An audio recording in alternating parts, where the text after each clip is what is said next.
The M3 is broken and I need to fix this thing. It is costing me a lot of money to just sit there in the corner. This thing broke down 3 months ago, and in that 3 months, it's cost me an additional $450 to sit in the corner. Here is why. The M3 and a lot of other cars, the Evo 8, the Evo 10, the truck, the Type R, a ton of other cars are insured through Milewise. So that means I pay the insurance company for each mile I put on the car. Now, being that this thing broke down and lost all voltage, all electrical power, I'm being charged as if I were driving the car 40 miles per day, which equates to 150 bucks a month. It's been 3 months, so $450 to just sit there. We really need to get this thing fixed. Not only for that reason, but I just want to drive the car. It's a beautiful VF650 supercharged E92 M3, manual transmission, Brembo brakes all around. My dream M3 as far as E90s go. A G80 would be cool, but I really like this car. So here is what happened, and here's what's broken. At least I think what's broken. I was driving the car one day, actually ran to the post office, not that far down the road, turned the car off, went to go fire it back up. There was no power whatsoever. I had my boy Remy bring me the jump pack, jumped the car, it was good to go. I drove it like 10 more times after that with no issue, and then it started happening again. And the final night I was driving this car home, it died in the middle of the street, so I had to have Bobby come save the day. And to get it back from where it died to here, we had to jump it like 3 more times. It just kept dying and dying and dying. So that means either the alternator is bad or the battery is bad. I need to do some testing. It is a fairly new battery, and I think it's a original alternator from 2008. So I'm leaning more toward the alternator, but we need to do some testing first, figure out what exactly is going on. I might just bring the battery into O'Reilly's and have them test it. Oh man, this might be not fun. If I have to take the supercharger off to get to the alternator, which I might have to because it's buried way down there, this is going to be a lengthy process. I actually am hoping it's the battery now. That would be easy.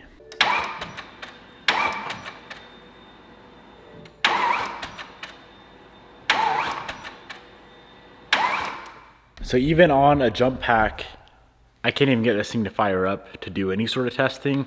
So I'm just gonna go ahead and pull the battery out, bring it to O'Reilly's. They can do a quick little test on it for me just to see if it's good or not. I used to have a battery tester here. Apparently I lost it. O'Reilly's is 10 seconds away. I would be surprised if this Odyssey battery already is bad. Hey, this is April with O'Reilly's. I just want to let you know that battery came back bad. It has a bad stuff. Battery is bad. I ordered it from FCP Euro a few years back. Let's see about the warranty on this thing, because it was $340 for this battery. Hi, Devin. Welcome back to FCP Euro. Let's get you taken. We're proud to offer a lifetime replacement guarantee. To find out more information, start a claim. I was on hold for like 10 minutes with them, so I'm just gonna go ahead and do what it says on the website. It says to order a new part and then you can return the old one, and it's completely under warranty. You can't beat that. $366.45.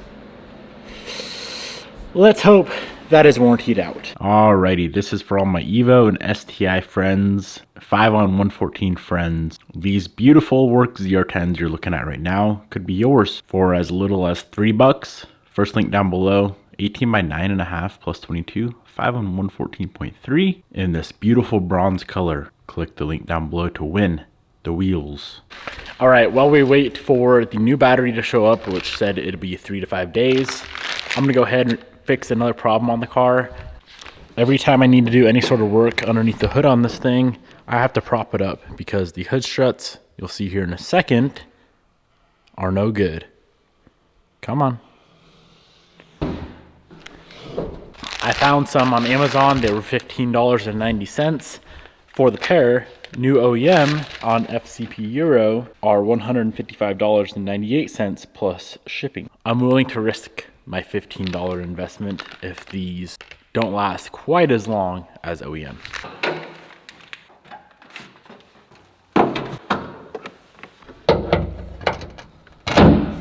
$15.90 later, we have a proper set of working hood struts. I think I'm gonna unrice this car a little bit. I was debating putting factory seats back in it. I have the white Brahms in it now, which I like, but man, the factory heated seats are comfortable. They're very, very comfortable. And like I said, they're heated, but that's not what I'm talking about right now. Right now, I wish I could show you guys, but being that it's a supercharged car, anytime you are not under boost, the blow off valve is constantly open, and it's honestly kind of annoying. So I think I'm gonna go back to the factory setup, which is like a recirculating bypass valve type of deal.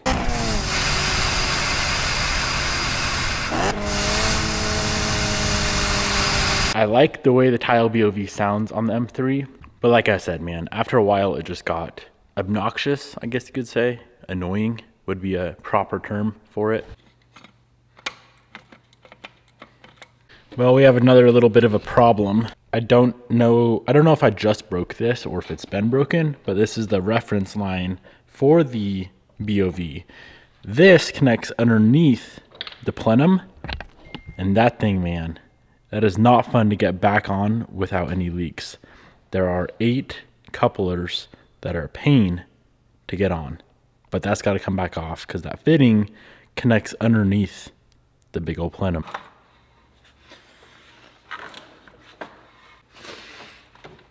All right, buried way back here is our culprit. There she is, broken clean off. I wonder how long that was broken for. I highly doubt I did that just now. So this is something I would have done back in the day, no doubt, but nowadays I only run brass T-fittings for that exact reason. She's all back together with a new brass T-fitting, so I know that's not going to break, and the OEM bypass valve reinstalled.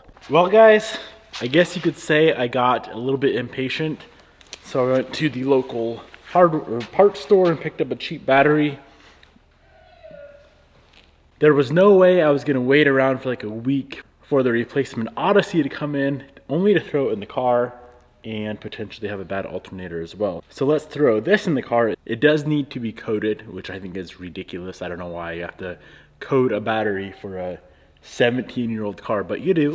And we can see how everything works.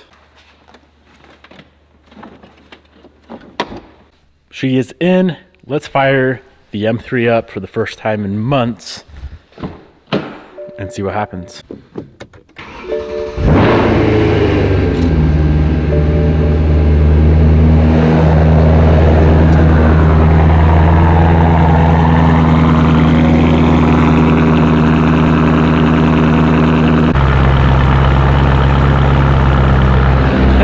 Why does it sound cammed? It's definitely not cammed. So we know the old battery was bad. The alternator that's on the car is charging at 14.44 volts, which is perfect. Now it could be intermittently not charging, like if there's a bad regulator or something inside the alternator. But I think the best option right now is going to be to go drive the car and see if it starts to die on us and lose voltage and drop voltage like it was with the old Odyssey battery.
Well guys, I have good news and I have bad news. The good news is the car is definitely fixed. No issues whatsoever. But the bad news is the weather out here in Spokane is so terrible that I can't really drive a rear-wheel drive car in this. Honestly, today is not bad, but you just gotta pick your roads and your route carefully. Otherwise, you'd probably get stuck. I'm very, very happy I went back to the OEM bypass valve. It's much more, I guess you could say, relaxing and enjoyable to drive now. It was definitely too obnoxious before with the tile, always just blowing, literally just blowing air non-stop. Anytime you weren't in boost, the valve was open, and it got annoying. It got very, very annoying. But now it's actually an enjoyable drive. As weird as that sounds for such a raw car, a manual V8 650 horsepower car is kind of relaxing and enjoyable to drive. So that's gonna be a wrap. I hope you guys enjoyed. I'm happy the car is fixed, and I'm definitely happy we did not have to pull the blower off, the supercharger off, because we would have had to get to the alternator. Alternator appears fine. And if anyone happens to need an alternator, well, I bought one. So message me and I'll send it to you.